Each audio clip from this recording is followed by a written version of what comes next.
இன்று முதல் நான் உன்னை ஆசீர்வதிப்பேன், எல்லையில்லா நன்மைகளால் நிரப்பிடுவேன். இன்று முதல் நான் உன்னை ஆசீர்வதிப்பேன், எல்லையில்லா நன்மைகளால் நிரப்பிடுவேன்.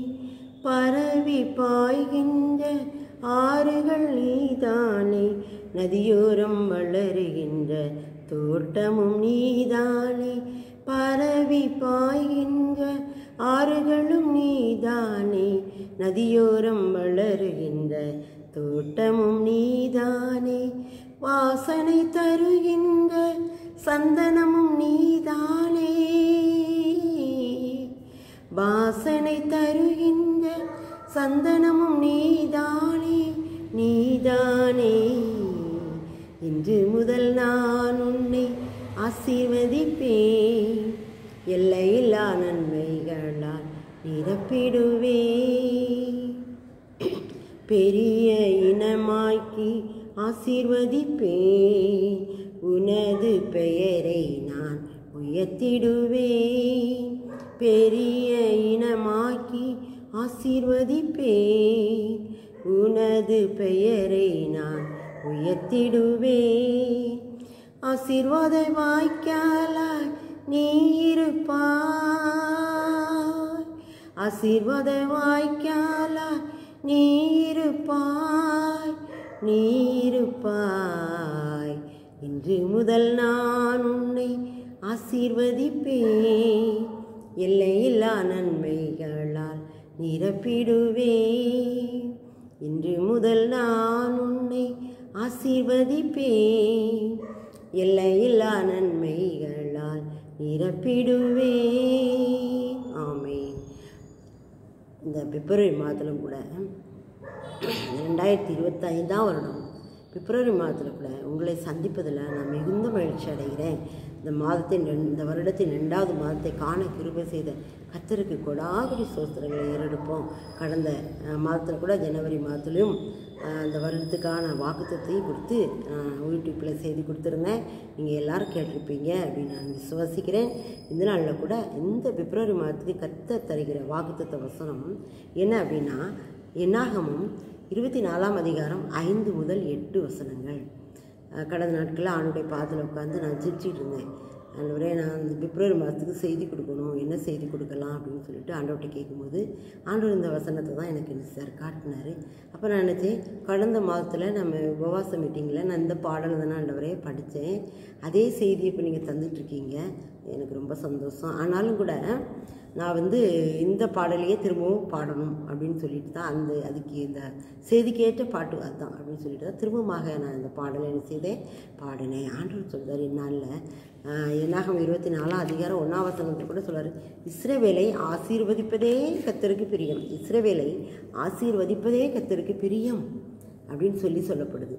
ஏன் அப்படின்னா, பாலாக் ராஜா இஸ்ரவேல் மக்களை சபிக்கணும் அப்படின்னு சொல்லி பிழையாமல் கூலி பொருத்தி கூட்டிகிட்டு போவான்.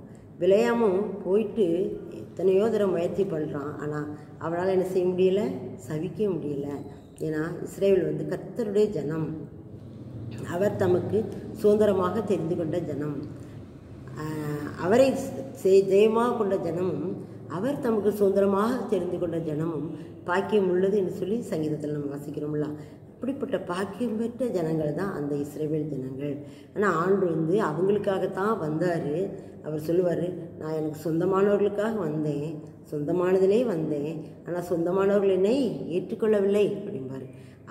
அவரையே அவருடைய சொந்தமானவர்கள் ஏற்றுக்கொள்ளவில்லை. அப்போ நான் அந்த உலகத்தில் நம்மெல்லாம் ஏமாத்துறோம். அதனால் நான் இந்த நாளில் ஆண்டவர் கொடுத்த வார்த்தைகளை வச்சு நாம் என்ன செய்யணும், விசுவாச வாழ்க்கையில் போயிட்டுருக்கணும். நம்ம யார் எப்படி நம்மளை நினச்சாலும் பரவாயில்ல, நாம் என்ன செய்யணும், அவருடைய வார்த்தைகளை பிடித்து கொள்ள வேண்டும். இது நல்ல அவர் நமக்கு கொடுக்குற வார்த்தைகள் என்னென்னா, இந்த மாதத்துக்கான வாக்குத்தத்தம் என்னாகும் 24 5 முதல் 8 வசனங்கள் நான் வாசிக்கிறேன். யாக்கோபே உன் கூடாரங்களும் இஸ்ரவேலே உன் வாசஸ்தலங்களும் எவ்வளோ அழகானவைகள். ஒவ்வொரு வசனமாக கூட நம்ம பார்க்கலாம். யாக்கோபுடைய கூடாரமும் இஸ்ரவேலுடைய வாசஸ்தலமும் அழகானதுன்னு சொல்கிறார். யாக்கோபு அப்படின்னாலே யாக்கோபுனாலே எத்தன் அப்படின்னு தான் பேர்.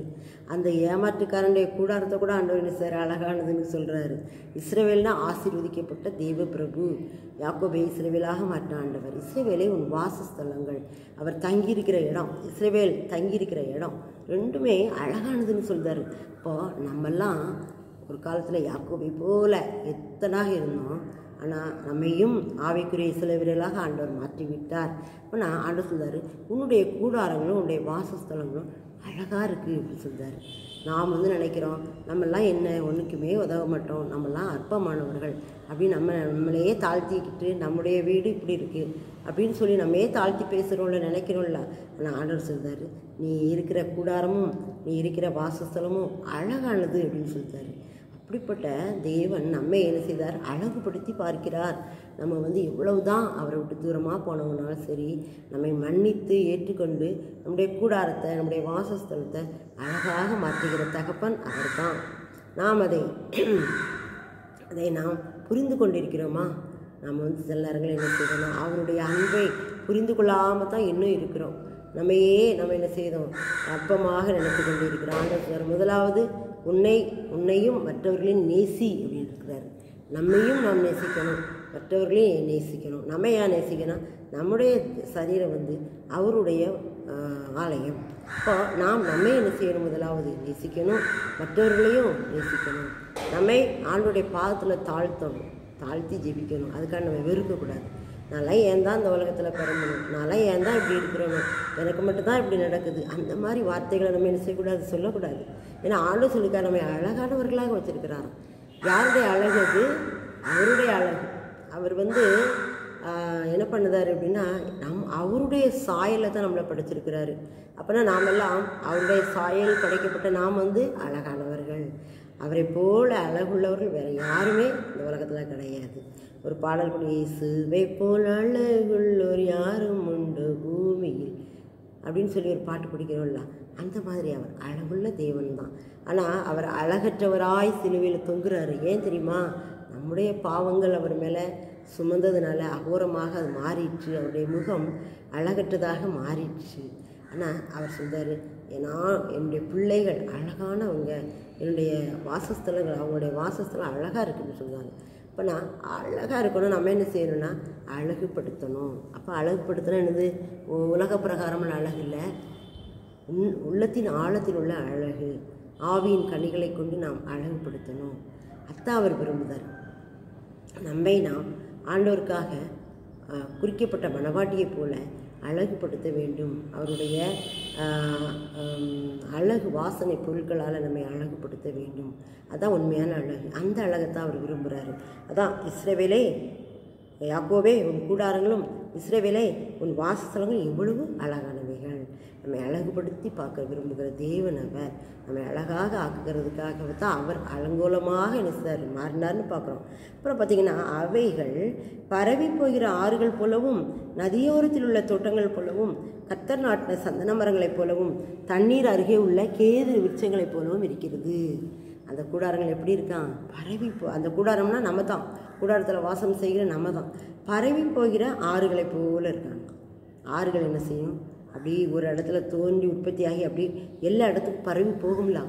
அப்படின்னா என்ன அர்த்தம்னா பயனுள்ளதாக மாறுகிறது. அப்புறம் நதியோரத்தில் உள்ள தோட்டம் எப்படி இருக்குது? செழிப்பாக இருக்கும். ஆறுகளின் ஓரத்தில் உள்ள மரங்கள் செழிப்பாக வளரும்.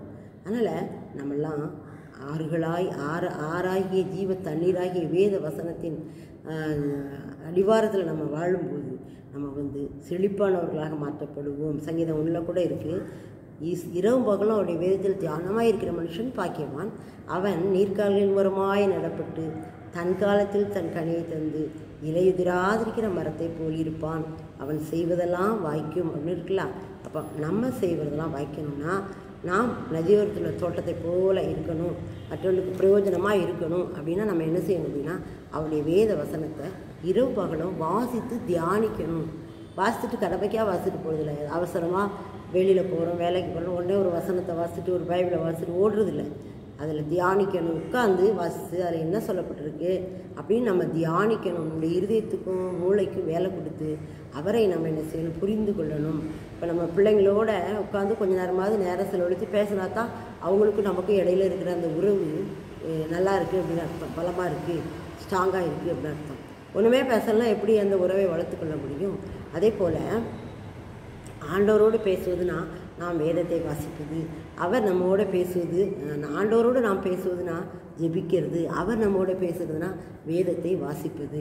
இந்த உறவு நமக்குள்ளே ஒரு ஐக்கியத்தை என்ன செய்ய கொண்டு வரும். அப்போ தான் நாம் என்ன செய்ய முடியும்? நதியோரத்தில் வளர்கிற தோட்டத்தை போல இருக்க முடியும். அப்புறம் பார்த்திங்கன்னா கர்த்தர் நாட்டின சந்தன மரங்கள் போலவும், சந்தன மரம்னாலே வாசனை வீசுகின்றது.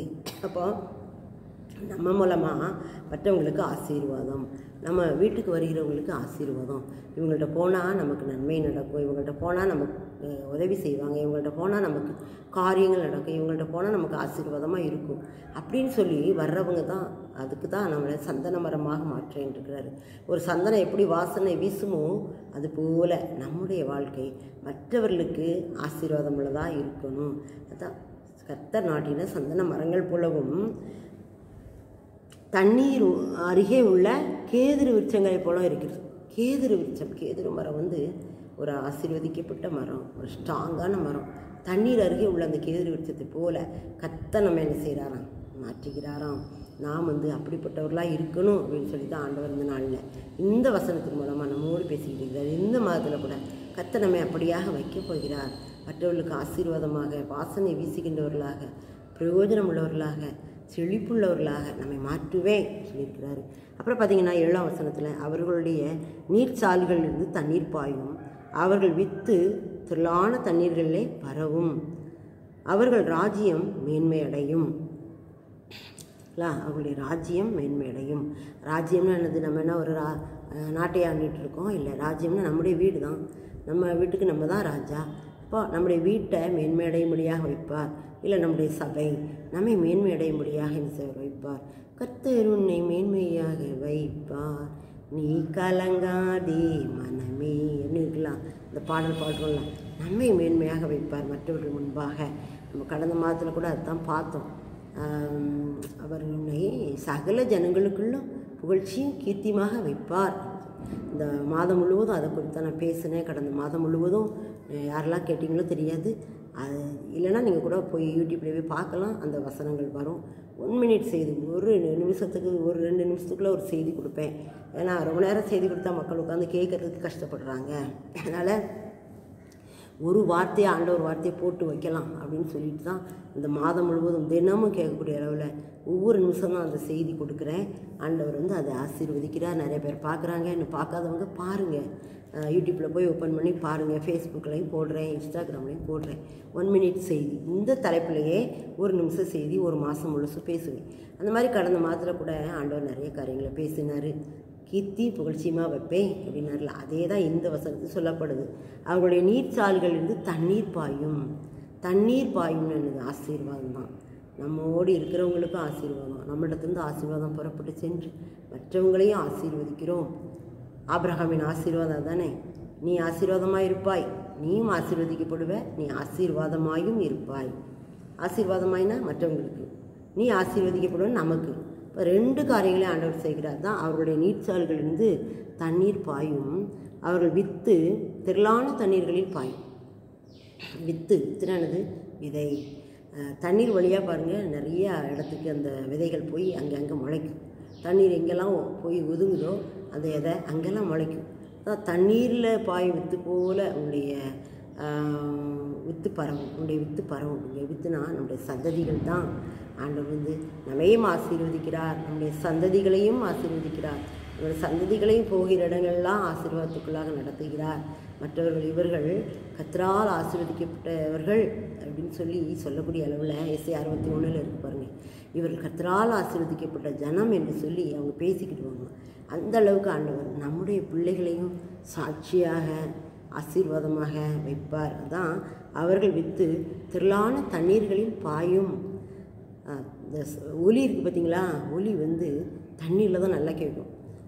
எங்கள் ஊர் பக்கத்தில் ஒரு குளம் இருக்குது. அந்த குளத்துக்கு அந்த பக்கத்தில் ஒரு ஊர் இருக்குது.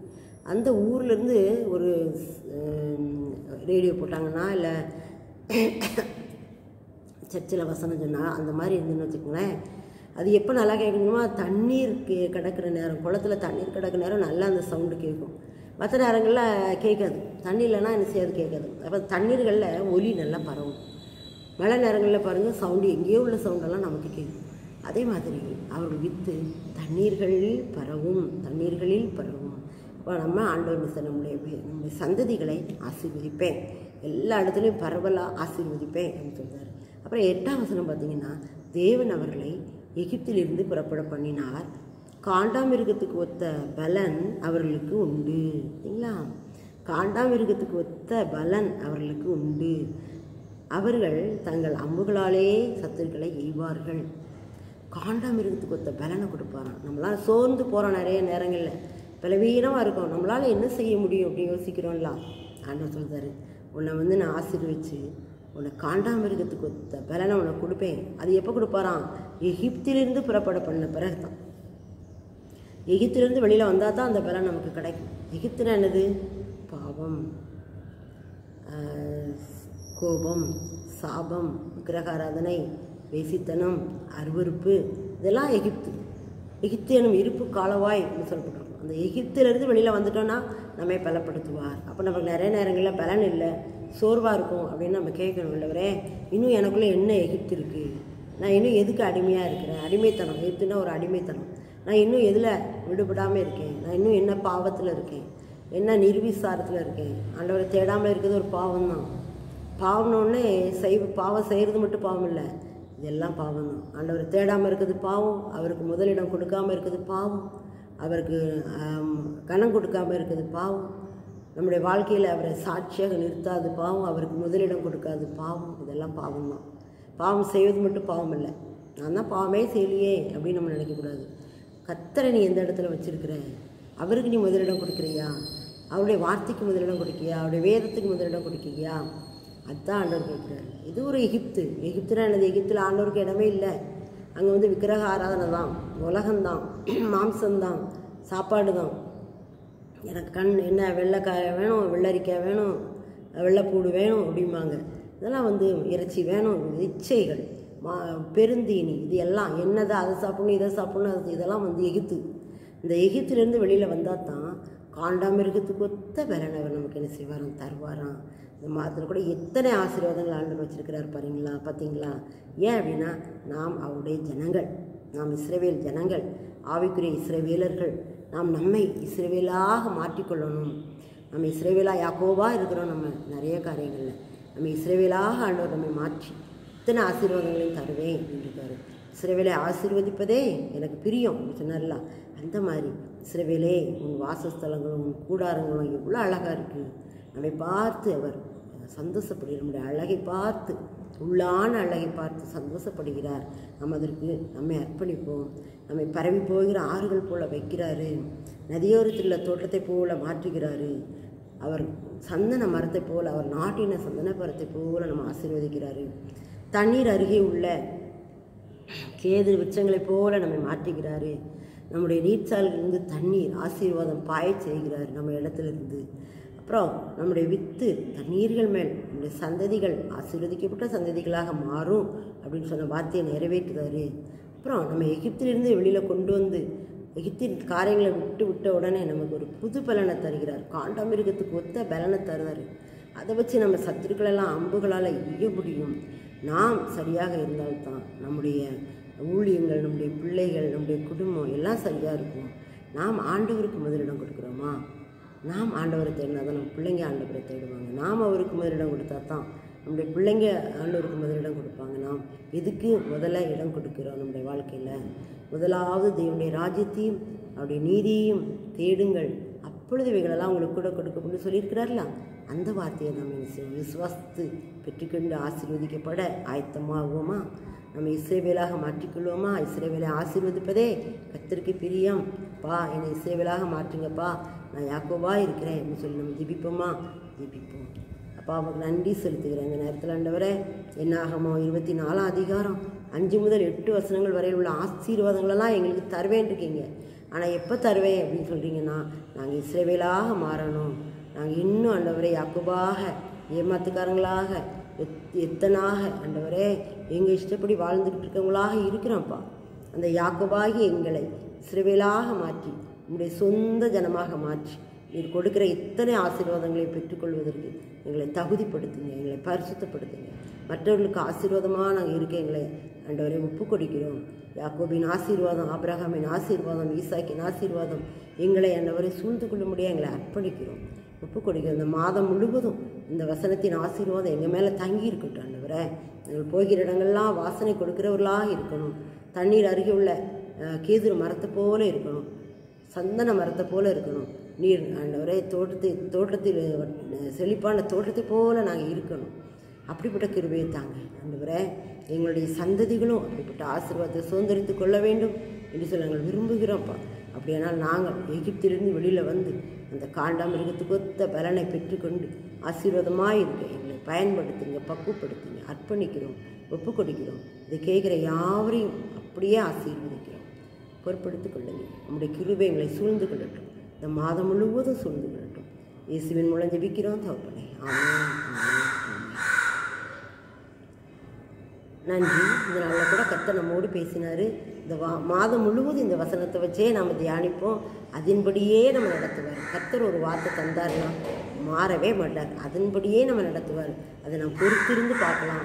நாமும் செய்ய வேண்டிய காரியங்களை, விட்டு கொடுக்க வேண்டிய காரியங்களை விட்டு கொடுக்கும்போது அவர் நம்மை ஆசீர்வதிப்பார் நிச்சயமாகவே. ஆபிரகாமின், ஈசாக்கின், யாக்கோபின் தேவன் ஆபிரகாமின், ஈசாக்கின், யாக்கோபின் ஆசீர்வாதங்களையும் தர வல்லவராக இருக்கிறார்.